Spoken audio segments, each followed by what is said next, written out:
selamat datang di Story Kauri. Ini adalah channel kedua artikel YouTube.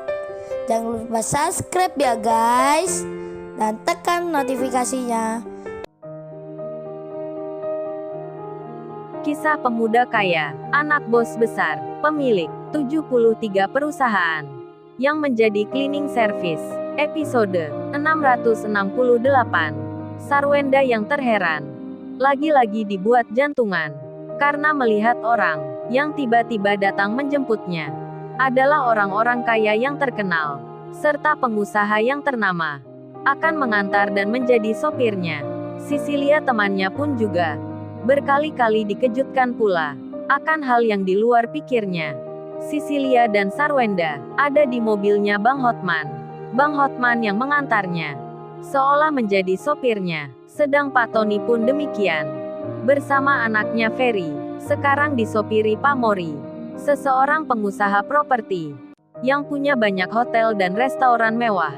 Pak Tony merasa segan sekali. Dalam hatinya bicara sendiri, andai saat ini masih jadi bos perusahaan, tingkatnya belum selevel dengan Pak Mori yang ini. Anehnya malah kini disopiri. Pak Tony pun gemetaran. Keringat dingin pun keluar, baru saja naik angkutan. Sekarang naik mobil Ferrari yang mahal. Meskipun dingin di dalam, Pak Tony jadi berkeringat sekali, karena merasa gugup dirinya. Hingga Pak Mori bertanya, "Oh ya, bapaknya ini siapa? Kok bersama-sama akan menemui tuan muda?" Pakai berjalan pula masuk ke perumahan. Hal ini jarang sekali terjadi. Tamu tuan muda berjalan kaki, yang sering hanya Iwan teman baiknya. Ke sini naik motor lama. Apa Anda mengenal tuan muda sebelumnya?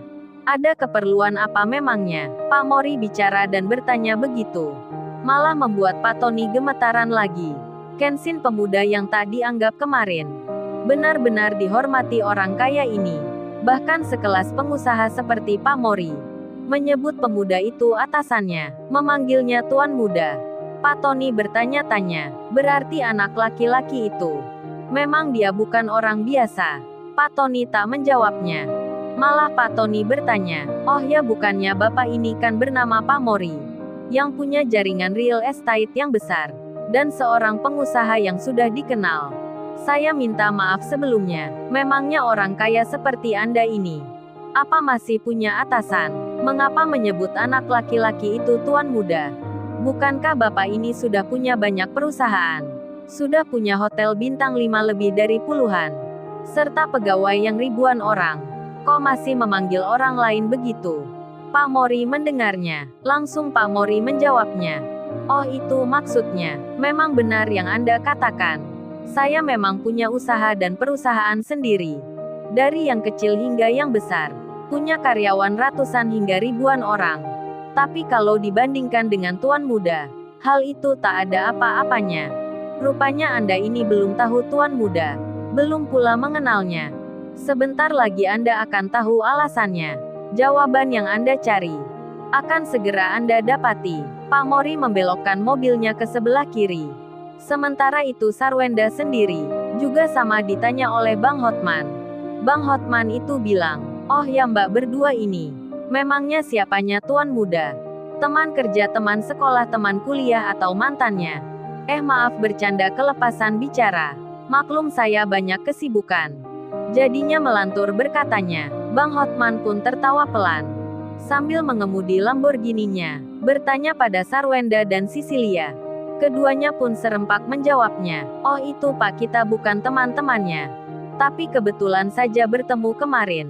Dan kita ke sini sedang ada perlunya." Bang Hotman pun langsung berkata, "Jangan panggil Pak gitu dong. Gua kan masih muda, masa kagak kenal dengan gua? Panggil saja saya Bang Hotman. Jadi lebih akrab terdengarnya." Sarwenda pun menjawabnya, "Oh iya Pak, kita sudah mengenal bapaknya. Maksud saya Bang Hotman." "Oh ya Bang, kita mau tanya, apa Bang Hotman bekerja di sini? Kok Bang Hotman yang mengemudi dan mengantar kita? Bang Hotman kan orangnya kaya, terkenal dan terpandang. Kok mau disuruh pemuda itu?" Bang Hotman langsung menjawabnya, "Hus, hati-hati kalau bicara. Saya memang kaya, tapi jangan dibandingkan dengan tuan muda. Tidak sepadan jadinya. Tuan muda memang begitu. Dari dulu penampilannya biasa. Banyak yang mengira orang tak punya. Padahal diam-diam tuan muda itu. Kalau kamu berdua tahu, pasti tak bisa tidur nantinya. Oh ya, apa mbak berdua ini sudah tahu kalau tuan muda itu kerjanya cleaning service? Sarwenda pun kaget jadinya. Belum sempat bertanya, sampailah mereka di rumah Kenshin. Terlihat bangunan menjulang tinggi. Nampak berwarna putih. Mobil Bang Hotman masih berjalan. Sambil Bang Hotman berkata, ini mbaknya berdua, bagian samping sebelah kanan rumahnya tuan muda. Kalau berjalan lumayan rasanya. Sarwenda dan Sisilia melihatnya. Jadi terhenyak mereka, melihat rumah megah dan besar. Bahkan sampingnya saja menakjubkan. Pak Tony pun demikian. Kemudian mobil Bang Hotman dan Pak Mori, serta Pak Andi yang bersama Pak Sarmin, tiba di bagian depan rumahnya Kenshin. Sarwenda dan Sisilia pun langsung melihat. Jadi terperanjat lagi mereka. Tak pernah dijumpai rumah seperti ini, yang begitu mewah sekali. Di saat itu di rumah Kenshin memang sedang ada acara. Bos-bos banyak perusahaan pun mulai berdatangan. Seperti yang dikatakan tadi, Bang Hotman, Pak Mori serta Pak Andi turut pula diundang. Dan kini, Pak Tony serta anaknya Ferry, Sarwenda dan Sisilia melihat banyak orang di sini. Para pengusaha-pengusaha terkenal pula. Ada Pak Dragon, Pak Sato, Pak Chandra, Pak David, serta banyak lagi lainnya yang hadir terlihat di sini. Pak Tony jadi segan sekali. Sarwenda pun tak percaya diri. Begitu pula Sisilia temannya. Mau kembali pulang tak bisa. Mau menghindar dan keluar pun sama. Maju kena mundur kena. Sarwenda tak ada pilihan selain hanya pasrah. Karena sudah ada di halaman rumah. Di tengah itu tiba-tiba Kenshin datang. Semua orang pun melihatnya, membuat kaget Sarwenda dan Sisilia. Mereka melihat Kenshin nampak beda. Pak Tony pun demikian. Melihat orang yang diremehkannya kemarin. Ternyata rumahnya seperti ini. Pak Tony pun malu sekali. Kemudian Pak Sarmin menyapa Kenshin. Oh ya tuan muda, ini saya ke sini. Mau mengantar anak saya Sarwenda. Untuk meminta maaf karena hal yang kemarin. Ini juga ada bosnya. Mau minta maaf pula. Saya mengantar mereka karena anak saya sekarang tidak bekerja. Sudah tinggal di rumah bapak sendiri. Kenshin menyela. Panggil nama saya saja Pak Sarmin. Ya bagus kalau gitu Mbak Sarwenda masih ingat orang tuanya. Saya tak pernah dendam pada orang. Yang kemarin itu pelajaran. Biar bisa diambil hikmahnya. Kalau orang tak jatuh dulu, mana mungkin bisa merasakan akan kehidupan orang yang tak punya. Tadi Bang Hotman sudah bercerita. Katanya Anda semua berjalan kaki ke sini. Apa benar itu? Pak Sarmin menjawabnya. Iya tuan muda, itu benar. Anak saya Sarwenda dan lainnya ke sini naik angkutan. Mobilnya sudah dijual. Sarwenda sudah tak punya rumah dan pekerjaan. Pak Tony pun juga bilang, iya mas, saya ke sini juga mau minta maaf sekali. Saya menyesal sudah berbuat tak baik kemarin. Dan kini perusahaan saya akan disita bang. Saya pun punya anak istri yang harus dinafkahi. Sebagian karyawan juga berharap bisa kerja lagi. Saya berjanji kalau ada yang mau kerja sama lagi, dan perusahaan bisa berjalan, saya benar-benar akan berubah. Tak akan memandang orang dengan seenaknya. Jadi mohon tolong beri izin sekali lagi, agar perusahaan kita bisa kerja sama lagi. Hanya Anda yang bisa membuka akses itu. Pak Tony minta tolong ke Kenshin. Setelah kemarin menghina dan meremehkan, kemudian Kenshin bicara pada Sarwenda. Oh ya mbak, nanti kalau setelah kerja kembali, mbaknya bisa membeli mobil lagi. Jangan sekali-kali lupa orang tuanya. Lihatlah Pak Sarmin ini. Meski anaknya yang kemarin sudah kaya tapi lupa bapaknya, Pak Sarmin masih menerima mbaknya dengan apa adanya. Kasih sayang orang tua begitu luasnya. Tak peduli mbaknya kemarin sombong sekali, Pak Sarmin masih mau menolong anaknya. Jadi hargai orang tuanya sampai kapanpun. Hormati dan sayangi, termasuk juga anak-anaknya. Jangan ditinggalkan.